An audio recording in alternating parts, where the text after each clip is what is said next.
Mesdames et messieurs, bonjour et surtout bienvenue dans votre émission Top Analyse. Top Analyse est une émission d'analyse sociopolitique. Top Analyse est aussi une émission d'éveil patriotique.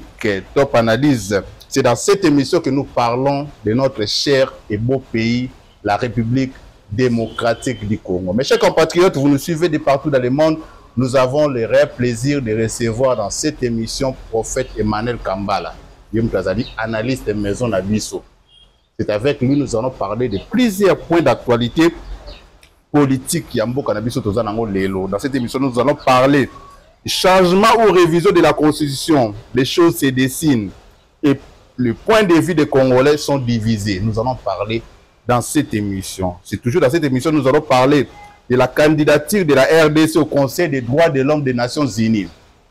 Il y a d'autres Congolais qui sont d'accord pour la candidature de la RDC au Conseil des droits de l'homme des Nations Unies.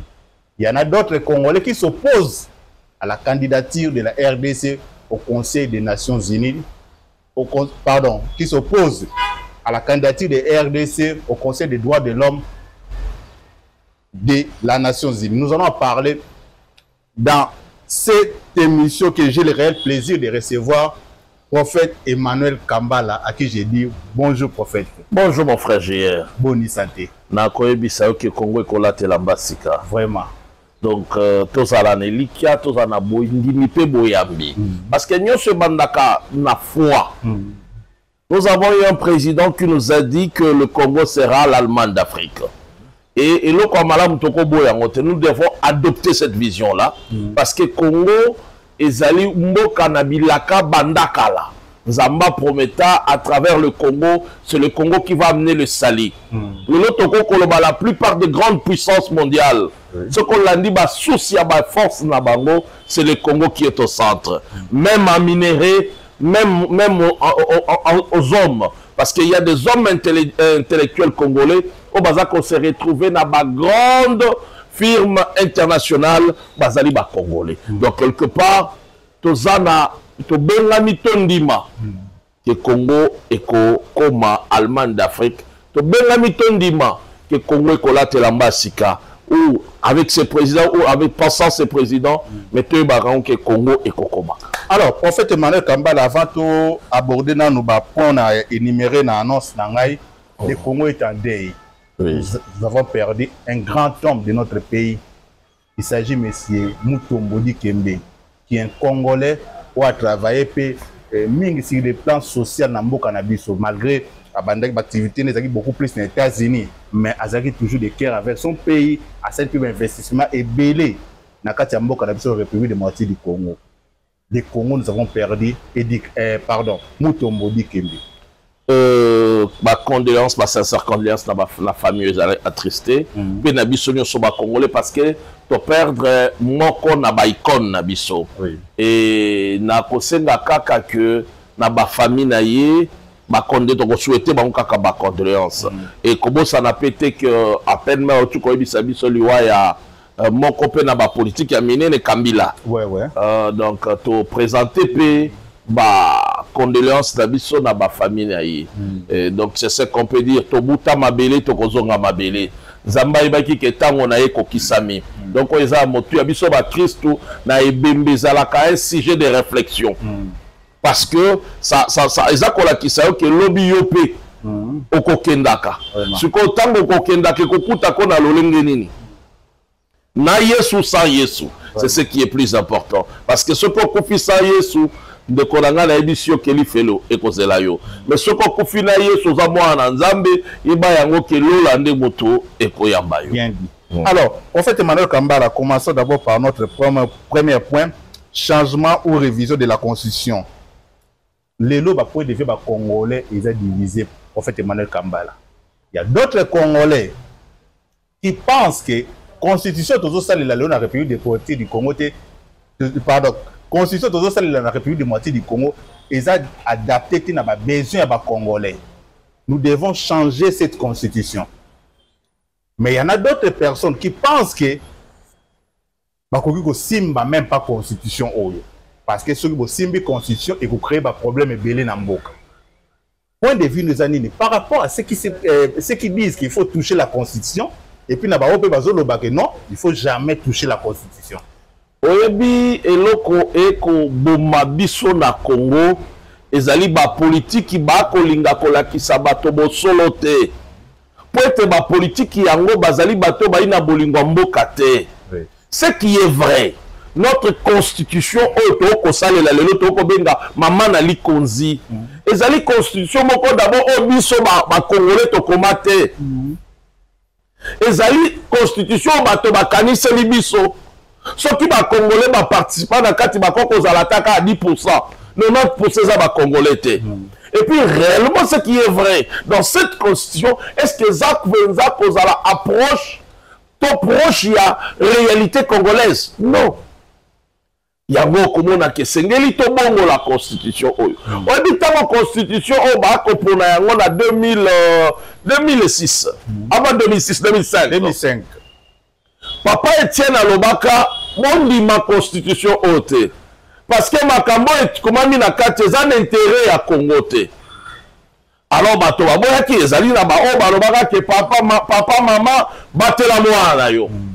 Soki abimi na libanda akokuta nga na nzela bayali tokobosala yango te tobotami lelo te. Mais oh papa si amonaka ke constitution wana ba piège eza na kati. Alors là qui te que nyonso ya madalo bibondi mango te ko ba piège et ya na kati. Le sokoteli article lokola 217 c'est un article que le Congo peut donner une portion de sa terre, de sa souveraineté pour l'intérêt pour l'intérêt à Kimia africaine. Ce qu'on y a dit, le lot de femme n'a pas fait de ici c'est que non, Bokata Mabele à Est parce que pour la Kimia Rwanda,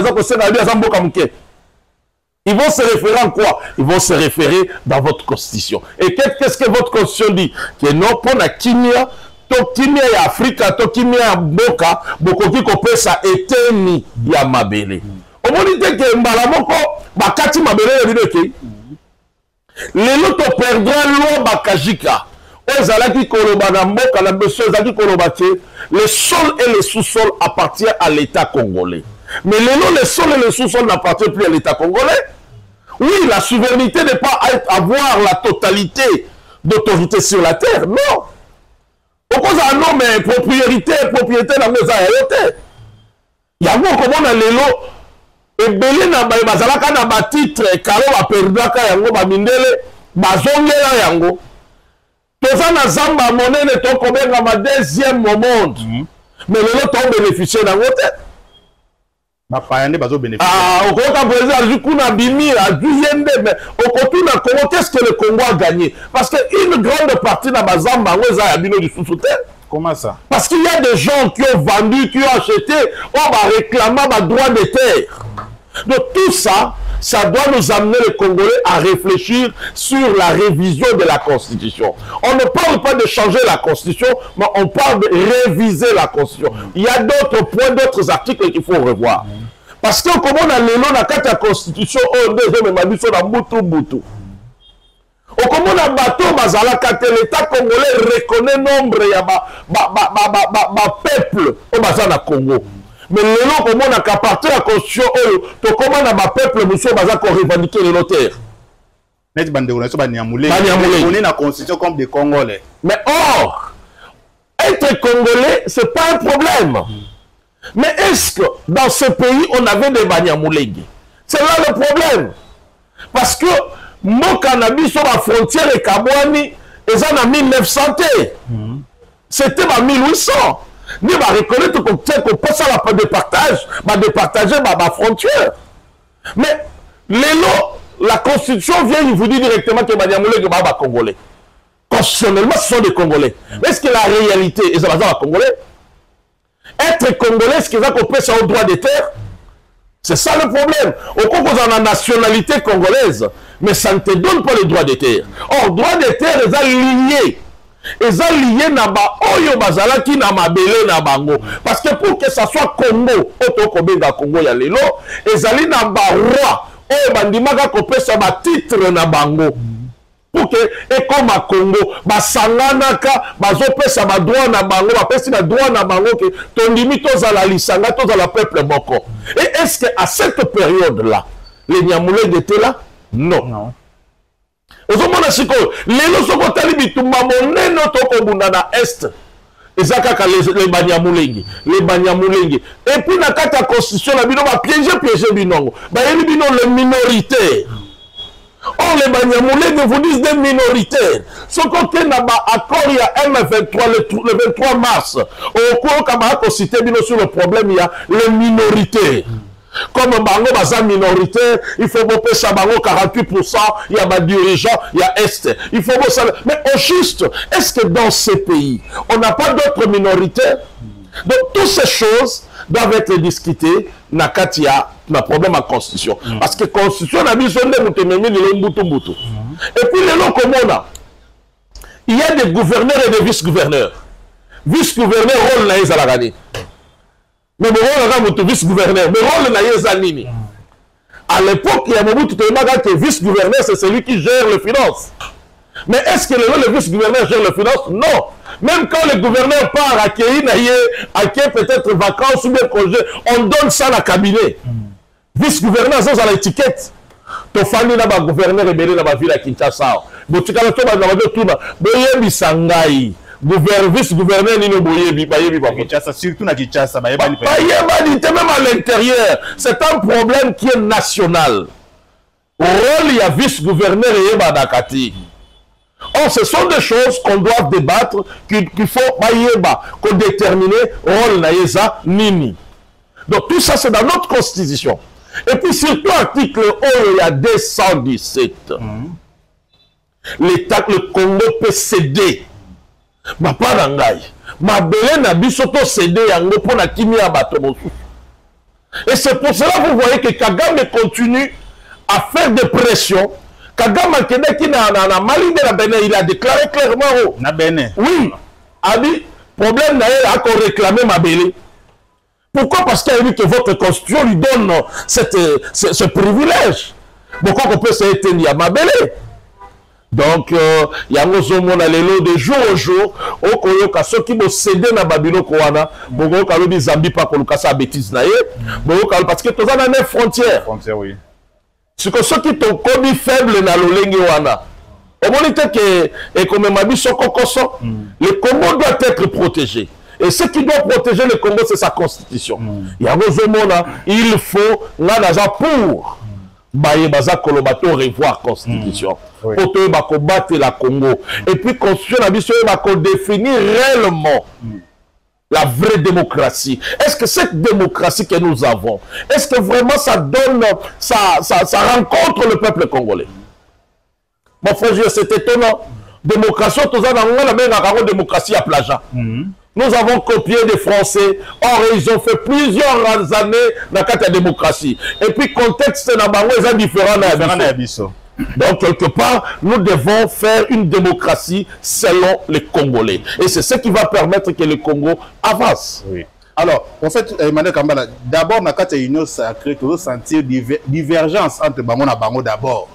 Il y a d'autres personnes qui pensent il faut changer la constitution, comme je viens de donner l'exemple de M. Alain Atundu pour Naya Lobby. Il faut changer la constitution pour que la 4e République.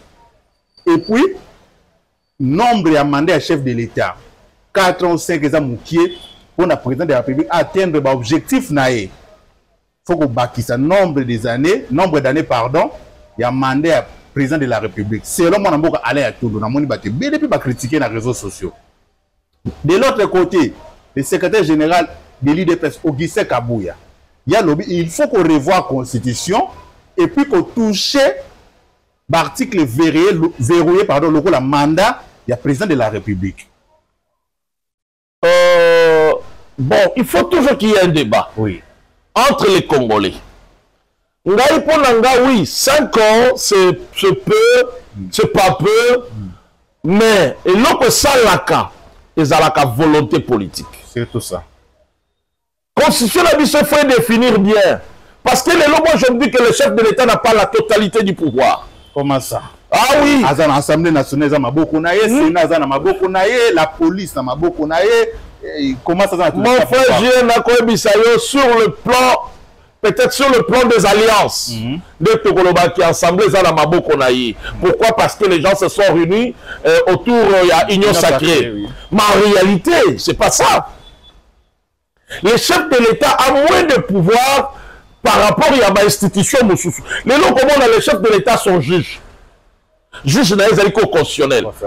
Mais moi, il s'en reste comme Bazouzi Wana, Bazouzi Moussou, Bazakuna, Bazana, Bazouzi. Vous ne voyez pas que. Moi, que ça dans le Congo, c'est comme Bazouzi Wana, il y a comme ça, Misaka Bango. Bazouzi, il y a cours constitutionnel. Non, il y a comme ça, Misaka Bango. Donc, il y a beaucoup de choses qu'il faut revoir dans la Constitution.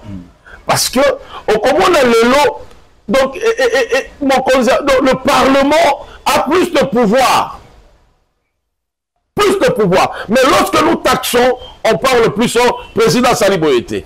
Donc, quelque part, il faut revoir. Batala, qu'est-ce qu'il faut? Et puis, revoir ces dossiers, comme Canabiso, quand tu deviens Premier ministre, ou soit quand tu deviens président de la République, c'est là ici, on va protéger, ma consommation de sous-souté, tout le monde a théâtre, tous les cas au Ebélé. Ma consommation était, la loi dit ceci. Donc, au juste, quand tu commets des forfaits, on n'a plus le droit, il y a qu'à revendiquer. On n'a plus le droit, il y a qu'à réparation parce que tu fuis un Premier ministre. C'est ça des choses qu'il faut revoir aussi dans la Constitution. Donc, le lot, Kabila Kombo Nanzela, donc c'est difficile, il faut au moins 3 quarts. Il y a des assemblées pour Bassambisaï. Vous ne voyez pas que c'est donner plus de pouvoir. Donc, l'objet Félix, ça constate à l'équipe, il n'y a pas comme au maillot, donc c'est ça un peu. Donc, cela veut dire que les gens de la République, Mokozo Sala, et ça la dynastie à donc, intouchable. Non. Non. Donc tout ça, il faut revoir ça dans notre constitution. Et pour le mandat temps, oui, ça peut être aussi vrai. Une année, il y a ma préparation à ma campagne. Et l'autre année, on est comme il pose le canet, il y a préparé Kobima. Donc cela veut dire que le chef de l'État a que 3 ans. Il y a que ça. Parce que tu sentir en haut, président Félix Tshisekedi est élu surtout dans le 2e mandat.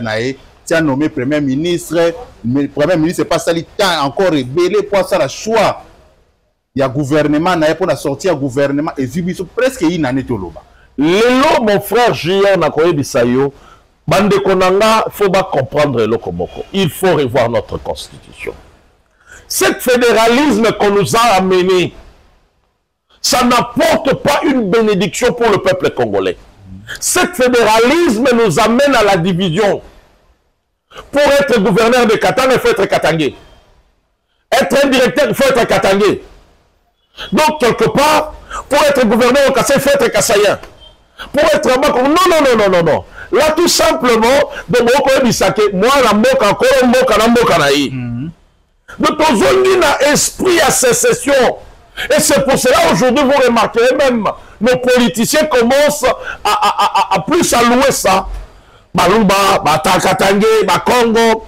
Or, à l'époque, il y a Zahir, Mobutu a permis au moins que cette unification soit là. Donc, quand papa n'a pas mon Kamba, Azaki na Mandaka, à l'Équateur. Et si le lot, félicite à Kaye. Donc, na maman n'a pas son Djouzoua Mbombo, na Bakongo, Baloua Kaye, ti le lot. Tout d'un coup, papa n'a mis son compte de ville qui kanda. Na Est, Balouakaye. Donc, si on peut citer plusieurs.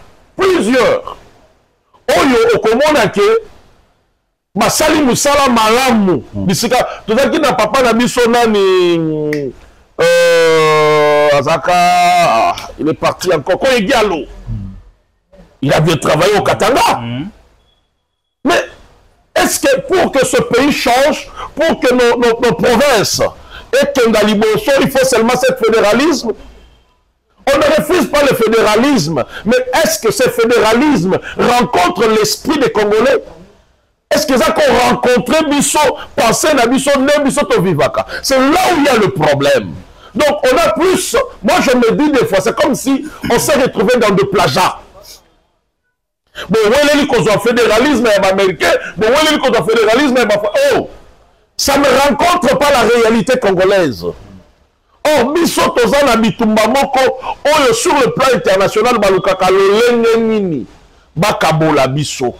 Lumumba lobaka yango na discours na ye ya indépendance, les 30, alobi, le complot était déjà là. Donc cela veut dire, tout ce qui doit venir, il faut pas à la que l'homme blanc a le caca comment abalkaliser les Congo.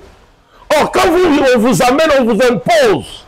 On nous a imposé dans la constitution le fédéralisme. Or, ce fédéralisme, est-ce que unifié biso lisusu? Unifié biso tête, plutôt comme il y a un bouca, fondement au Mobutu à Tchaka. Parce qu'à l'époque, il y avait la possibilité aux fonctionnaires. Après 3 ans, Batindi yoke la province. Mais les laisse que ça salama. Et salama li souste. Soda fanda que si comme côté pendant 3 ans. Baza Congo, ce côté li bingi bano balobaka balangue belé. Alors baki Congo, alors baki Swahili, alors baki Luba, alors baki nini. Au Kolanda soit à moi la soda, soit à moi la fonctionnaire à l'État. Parce que l'État avait ses tâches. Pour la nini ce fonctionnaire à l'État Yakala. Yakala. Parce que il fallait balusaka bango et c'est ce qui faisait aussi que au Congo azar na Kasai aboti kuna atikali kuna ayaki na tata na ye to ayaka ye moko célibataire akubali moluba okosutu mukamongala akomi na Katanga soit atiki bana na ekuna akomi na ese kuna abali. Donc il y avait ça. Bosanganiwa nezalaki moyen Congola fanda ce qui passe ses pas moninga à supporter à kozate pour la dire que ndeko na ye pas akuna atisa famille kuna mais le nom le fédéralisme oyo o ba ye nango ko za la gouverneur il faut za la kaka ya province wana bon comment on moteza ko panda boka. Donc c'est pour cela moi je me dis il faut en réalité que notre constitution soit changée. Parce que son constitution va changer en gros, va revoir Babiloko wana. Parce que Babiloko wana kokokisa likanisi ya Mondele. Parce que Mondele pour ça c'est akabola Congo pour ayeba kozwa bien oya koluka koiba. C'est que nous vivons à l'est de notre pays. Mais ça Mondele qui est derrière Kagame, il est là. Et il nous a imposé une constitution pour reconnaître Bato Baïté. C'est ça le problème. Autochtone la place sur la Bazali. Na boïté, na boyeli, nyamulenge nationalité. Nous avons plusieurs peuples ici. Nous avons des Bazombo. Des Bazombo, c'est tout ça. Bazombo, Baza. Ah, bon, il s'en a été à Bazombo. Bon, là, qui s'en a tribu à Bazombo, na kata constitution. Bon, là, qui s'en a bango. Parce que Bazombo Koutou, Bayake, les gens qui s'en bango. Mazate. On va considérer comme Congolais. Bazali, Congolais, mais Bana terre. Bazali. Bazala terre. Les lopes to combo ya bande konabiso babo Rwanda babotama awate. Parce que c'est depuis longtemps to fanda na bango. Et puis ma Rwanda wana. Bazala, bazala problème pété. Mais baza ko profiter na sima na bango. Yango moni na yebisaka bango en réalité. Il faut bongoya. Bato ba utilisaka kombo na bino. Parce qu'il vous crée des problèmes avec des Congolais. Beaucoup de banabiso que non, il y a des Banya Rwanda. Oui, on ne refuse pas. Tout ça na Bachoko. Bachoko bazali na Chikapa. Bachoko et Angola bazali. Mais ils ont adopté d'être des Congolais. Ils ont adopté d'être des Angolais. Et ça bongo. Bateke bazala braza. Tu vas prendre bateke awa. Est-ce que Fleveleki a te Fleveleki? Tu vas na mboko na nini na Banyanga. Kota Banyanga. Banyanga. Bata Kataraka. Bata Luozi. Luozi plutôt. Bakangami na Bakongo, mais ils vous disent qu'on est des Congolais. Mais l'autre te dit non, non, c'est ma soeur, c'est mon cousin, mais moi je suis Congolais de l'autre côté. L'autre aussi, je suis Congolais de l'autre côté. Ça ne crée pas de problème. Mais pourquoi ça doit créer seulement des problèmes? C'est là où ils ne comprennent pas. Parce que le régime est collé caca. Mais nous, on va rester. Or, ceux qui vont créer conflit, moi, il y a un conflit qui est de génération en génération. Il y a un moment qu'on a mis sur doivent dire non. La politique, il y a Kagame. Ils doivent refuser parce que Baza censé à cause de la Bisso. Baza censé, on sait bien, on sait. Ceux qui les lots permettent à Kababo Congolais au détriment na bango, au profit na bango. Un jour aussi, les Congolais vont se venger. Mais pour que cela ait arrivé, qu'est-ce qu'il faut faire? Adopter Yakoyebi Sakagame, mais non. Nous, on est au Congo, on est des Congolais. Même si nos terres, pas d'Abinokuna, mais Bisso Tobotami Awa. Ça, on a des enfants européens, on a des enfants belges, français. Mais à Royaume-Bissau, on a la phrase que terre, on peut s'en appeler terre nangai. Ah oui, Royaume-Bissau, les lobas, dans Moussous, Bakoko, il y a papa Wemba, va réclamer terre. La France. Ou bien tu réclamer, que Bakoko, moi j'ai mes sœurs, j'ai mes frères qui sont en France. Tout le balelo, bano babotami les États-Unis, na yebi batebele, bana na baba no réclamer terre. Biso peut photo comme chef awa. Comme ça s'est fait au Congo. Quelqu'un a s'autoproclamé comme chef. Quelqu'un a s'autoproclamé comme il. Or, on a connu des vidéos, on a connu l'histoire, comment le Croix-Rouge a mené nos frères là pour occuper sa bangomba, belé la bangomba. Comment ils fuyaient la souffrance, ils fuyaient la famine pour profiter dans ma belé à Congo. Les Congos ne vous refusent pas. Et tout ça doit être parlé dans Katia. Constitution d'Abisson. C'est pour cela qu'il faut revoir la Constitution. Vraiment. On n'est pas contre les Nyamoulengue, mes frères Nyamoulengue, on n'est pas contre vous, mais vous devez accepter la vérité. Vous n'avez pas de terre au Congo. Alors, prophète Emmanuel Kambala, tout la démocratie, tout est peu contre, il y a bateau, contre révision ou des changements à la Constitution. Il y a d'autres personnes qui pensent pour réviser la Constitution, pour changer la Constitution. C'est une façon. Il y a aussi le président Félix Tshisekedi à s'éterniser dans le pouvoir. Et pourtant, dans le début, il y a un mandat, il y a un prometteur qui déjà pour respecter la Constitution. Il parlait de cette Constitution.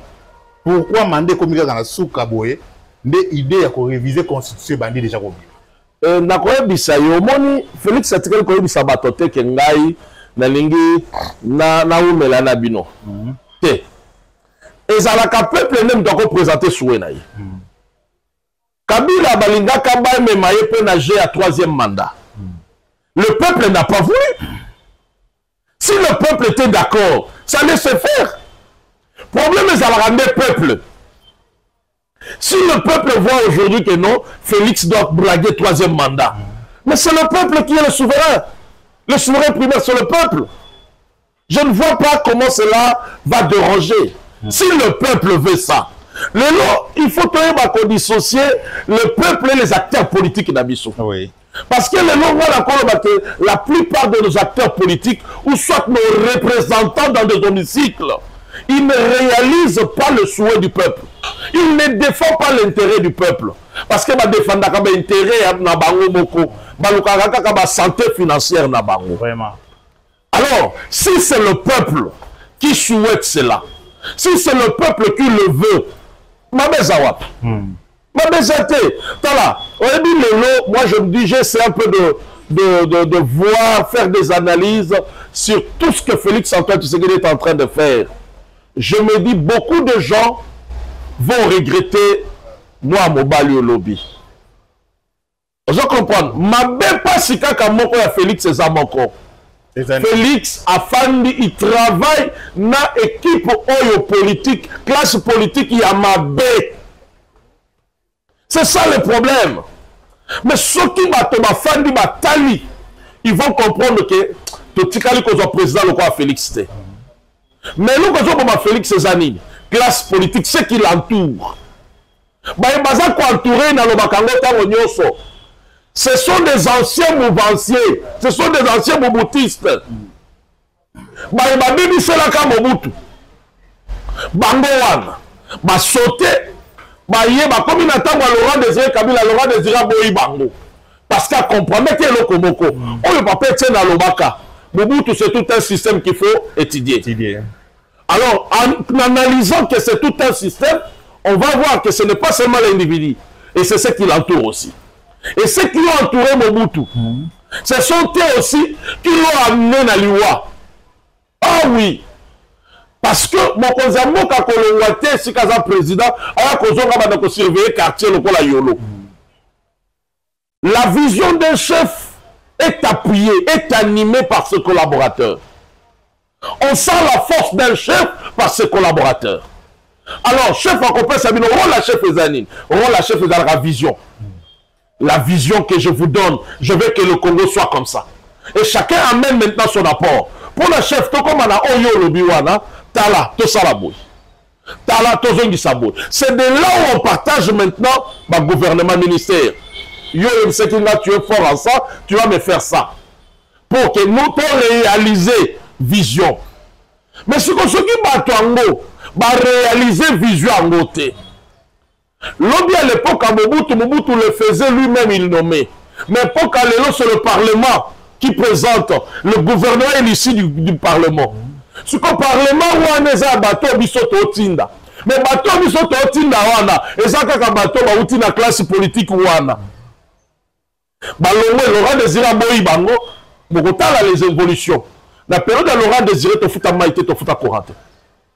Et puis, pour nous, ça va pas mais pour nous, comment facile. Parce qu'il a eu son service national.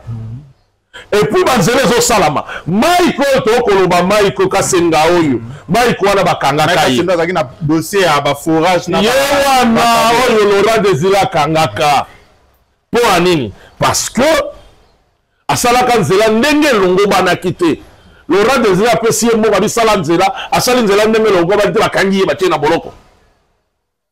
Tant que Kabila y a récupéré ba mouvancier wana ba moubutiste wana ba ngonde ba menye na 18 ans donc ba zongi signo soto impitaka Kabila vous devez le savoir il faut qu'on impite yango na classe politique parce que bango wana nde ba yeliye bango wana nde ba bandi kola ki bango wana parce que bokoye bisanga nini tozaka royaume te tozaka mboka te.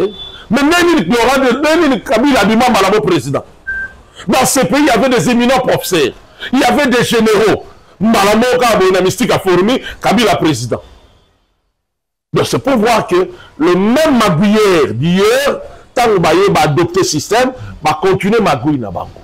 Il y a un moment que dans le régime ya Kabila, il y a un système à jeune Mundele.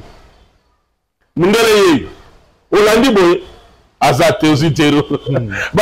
Parce que la biso ba panneau na 5 chantiers. La biso ba panneau très rapide. Révolution de la modernité. Et ça qui j'ai Mundele. J'ai Mundele on est sauté sur la biso ba kangalo de Bolia Masango. Mundele yeyo bukangalo de Bolanda boy et l'oroté. Même classe politique wana. J'ai Mundele sur le régime à Kabila mais c'est ça le mal. Il y a longtemps qu'on a le bakana mokozamboka, il faut aider Bisoto dans une nouvelle classe politique. Pour nini? Parce que bato wana ya moyibi, bato ba mesana qui koluka ba santé financière na bango, bango wana lisusu, ils ont bien préparé les choses. Ils savaient bien que Tookenda, Kabila ne se présentera plus.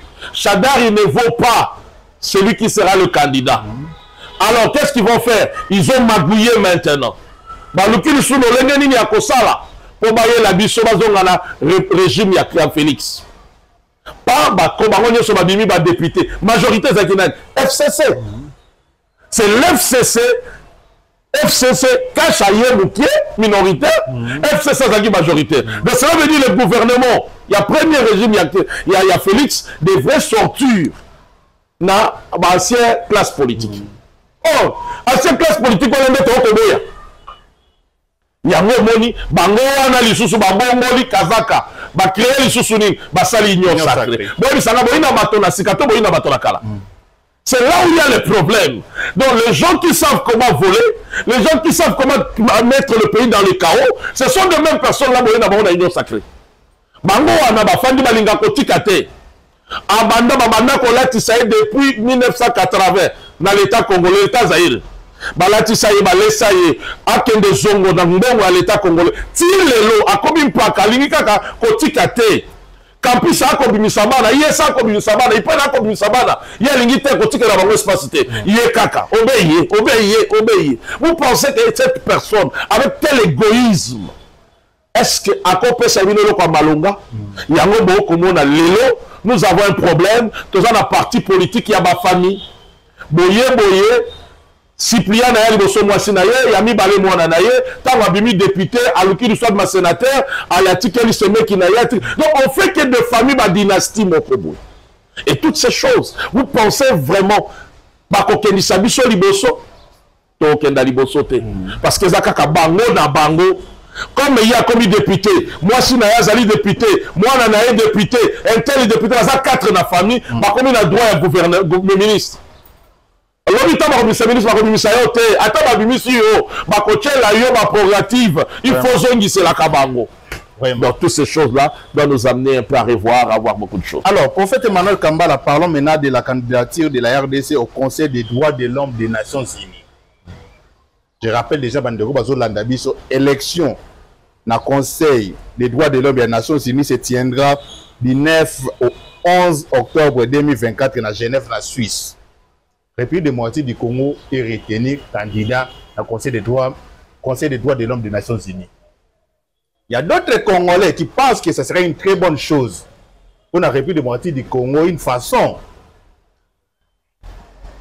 que la République démocratique du Congo, à niveau du Conseil des droits de l'homme des Nations Unies, peut plaider pour la bande de Konabiso et STRDC. Mais prophète Emmanuel Kambala, il y a d'autres Congolais qui pensent que la République démocratique du Congo ne peut jamais postuler dans la candidature comme candidat au Conseil des droits de l'homme des Nations Unies parce que nous-mêmes, ici en République démocratique du Congo, nous ne respectons pas les droits de l'homme.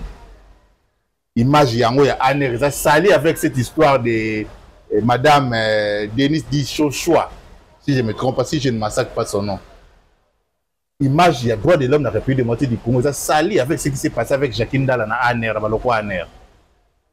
Croyez-vous que ce serait une très bonne chose que la République démocratique du Congo soit la membre du Conseil des droits de l'homme des Nations Unies?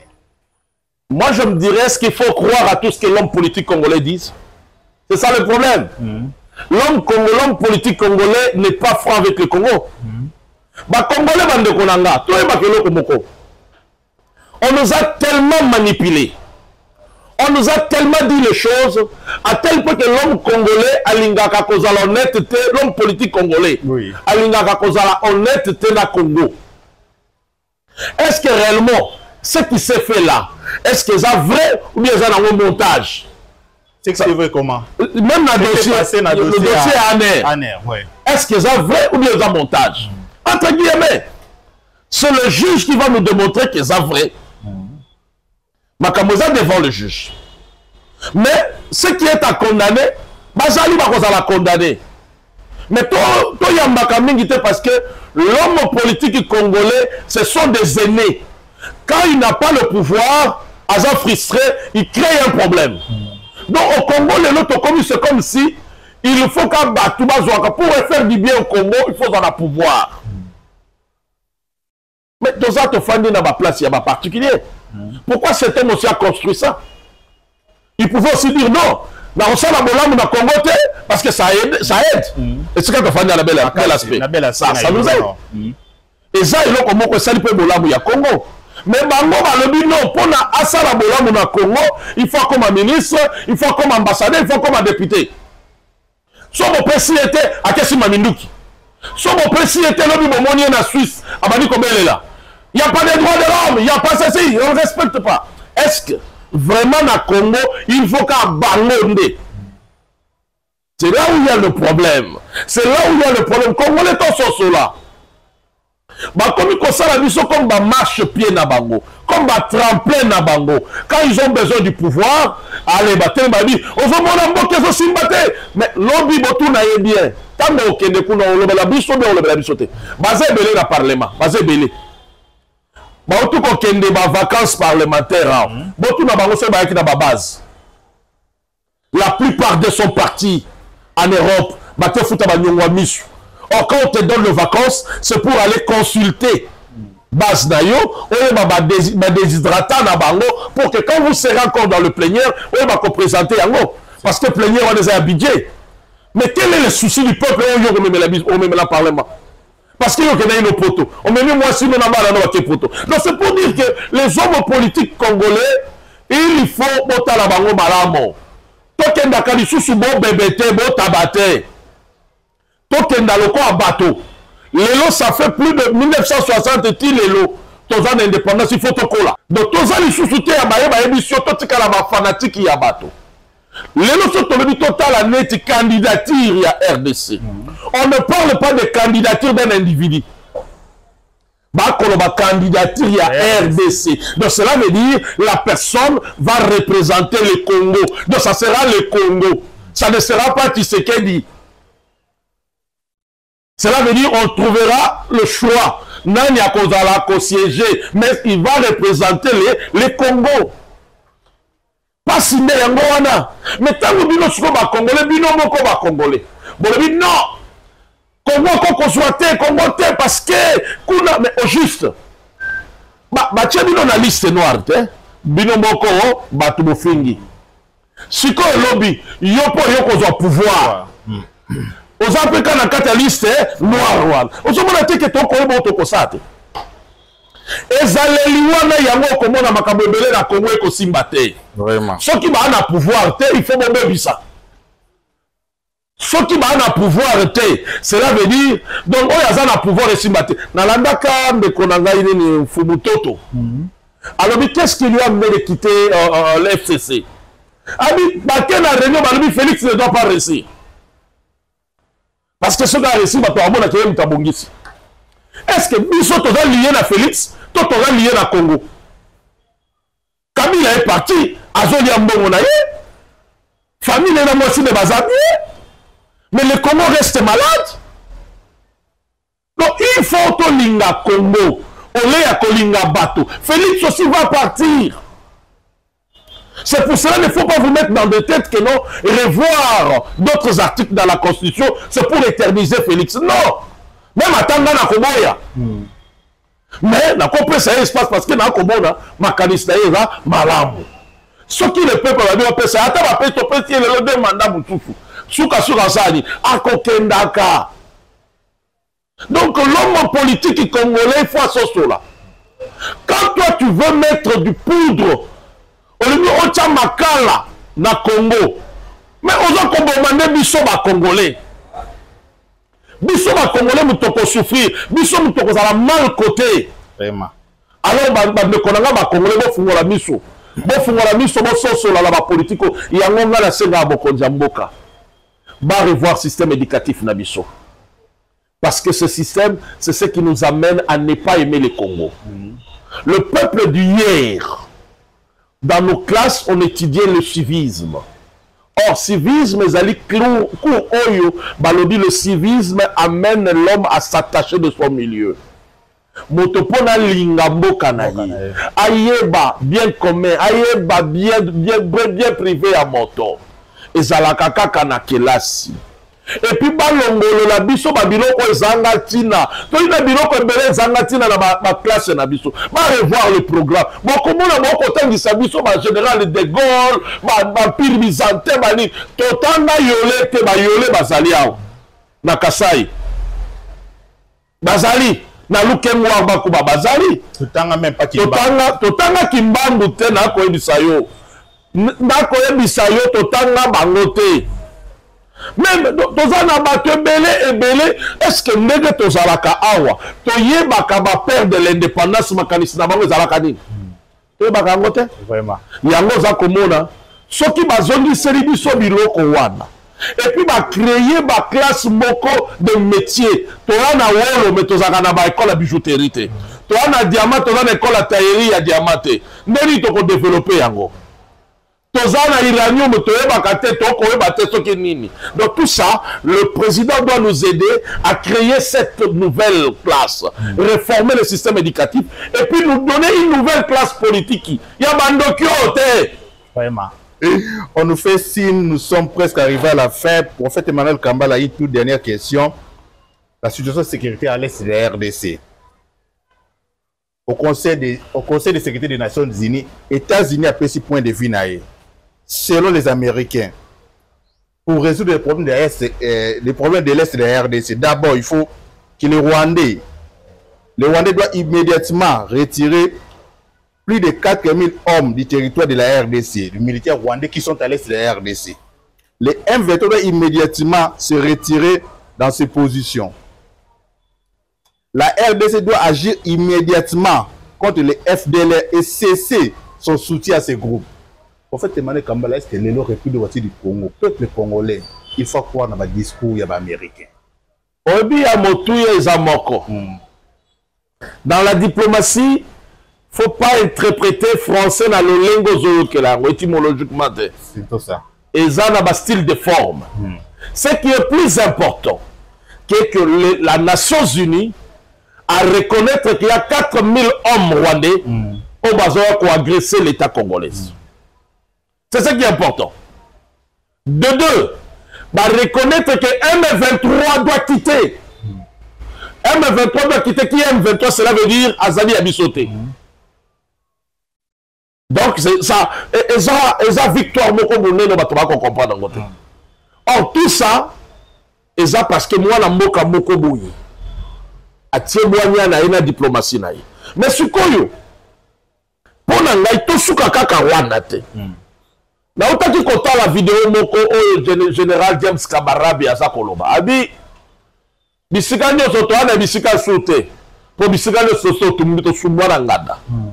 Toi, les Sika Bakoya Babisote. Pona, Congo na biso ezwa kimia, et c'est gel tobeta Kagame. Ce qui tobeti était, à Kolukakaka mécanisme. Parce que vous devez savoir, les États-Unis ne fonctionnent pas dans le lenge bisoto au Kokanisa. Il y a des opérateurs économiques. Grand lecteur Bazali, bango bazana na lolenge na bango. Opérateur économique bazaka libre ya ko évoluer dans l'activité na bango. Et ce sont eux qui financent les gouvernements. Or les cantons de l'Est, c'est yango nto ko permettre basala nango ba téléphone. Lelo to dans un problème à cobalt, ba métal de valeur. On ne les a qu'on permettre bango basala ba mindu ki basala ba biloko ebele. Or, ce sont toutes ces entreprises Rwanda, et ça va privé des États-Unis, et ça l'État américain. Donc cela veut dire, l'État peut prendre une décision, mais les particuliers aussi, on doit l'imposer. C'est là le problème. C'est ça le problème. Donc, que nous devons, tout ça, les États-Unis à reconnaître que Bazali. Est-ce que les locaux reconnaissent Balongo? Il faut tomber à Rwanda. Tant que tu tombes à Rwanda, et que Bangisa est libéral na libéral parce que Rwanda nous a endeuillés. Ezali guerre moko oyo ba imposé biso. Donc on fait plus de 10 millions de Congolais. Et jusqu'aujourd'hui nous souffrons parce que nous avons des femmes violées, nous avons des enfants violés à l'est de notre pays. Et pas à Banani, et pas à Rwandais. Et quand je dis c'est ça, je parle aussi à mes frères rwandais. Ils doivent se détacher du Kagame. Parce que Kagame a zolu que la bango liwa lobby. On est obligé de vivre ensemble parce que nous sommes des pays frontaliers. Si on a 10 millions. Dans ces 10 millions-là, vous devez savoir qu'ils ont aussi des familles. Est-ce que ceux qui m'ont cité, vous ne savez pas que l'objet peut vous représailles, réciprocité qu'il y a. Ah oui, sur le plan diplomatique, tu tues, moi aussi je tue. Vraiment. Et c'est ce que je demande à l'État congolais. Ils nous ont attaqué, il faut attaquer aussi. On dit à Outaka Brazzaville, à l'époque, il y a Laurent Désiré Kabila. Kabila, oui. Et Kouéi, na Bandal et Kouéi. Laurent Désiré Kabila Salarani. À Teremaka, à Betty Peoyahi. Et ça là qui m'a cessé. Et ça, normal, les principes diplomatiques. Le Rwanda nous agresse, il faut s'agresser Rwanda. Et le peuple rwandais, ils vont s'élever contre leur régime, contre leur pouvoir. Et quelque part, on va aussi libérer le peuple rwandais dans cet esclavagisme Yakagami. Vraiment. Prophète Emmanuel Kambala, nous sommes arrivés à la fin de cette émission. Un dernier mot de Bandeko Balandio partout dans le monde. Je demanderai à mes frères congolais, d'abord, Tolongwana culte de personnalité. Arrêtons de s'attacher à des individus. De s'attacher à ma idéologie. parce que ben individu o mingi to s'accrocha qui na sima na bango lelo ba ko la biso te que il combat pour nous, il ne défend pas. Exemple parlement na biso tobi kamboka okure zate maye zate insécurité mais totinde ki bato na parlement pour balobe la biso yango. Mais est-ce que bozo komona bango ba ko agir? Non.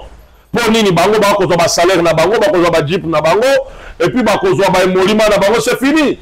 Est-ce que toko komba kaka toko komba kaka to s'accroche à derrière bateau to vota ka bateau pour azan de konanga pour to bakadela ngomoko pour to fana ne quartier mon côté.